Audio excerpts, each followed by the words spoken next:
మన సృష్టికి కారణమైన బ్రహ్మ వయసు ఎంతో తెలుసా? 100 సంవత్సరాలు.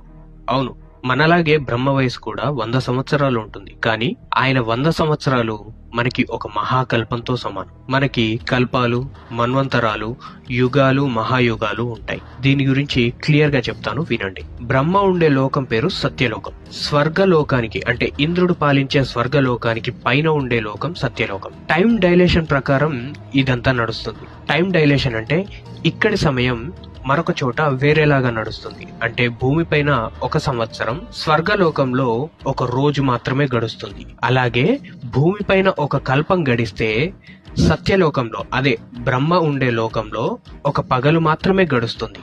అంటే 2 కల్పాలు కలిపితే బ్రహ్మకి 1 పూర్తి రోజు అవుతుందన్నమాట. అలా చాలా కల్పాలు గడిచిపోయాయి.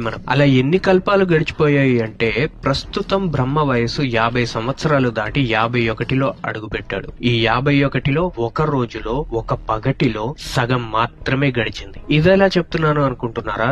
1 కల్పం బ్రహ్మకి 1 పగలు అని ఇందాకే చెప్పుకున్నాం. ఆ కల్పంలో 14 మన్వంతరాలుంటాయి. ఆ 14 మన్వంతరాల్లో ప్రస్తుతం మనం 7వ మన్వంతరంలో ఉన్నాం. అదే వైవస్వత మన్వంతరం. అంటే 1 పగలులో సగంలో మాత్రమే ఉన్నాం మనం. ఇలా మన పురాణాల్లో ఉన్న జ్ఞానానికి సంబంధించిన విషయాన్ని మరిన్ని తెలుసుకోవాలనుకుంటే ఫాలో అవ్వండి, లైక్ చేయండి, కామెంట్ చేయండి.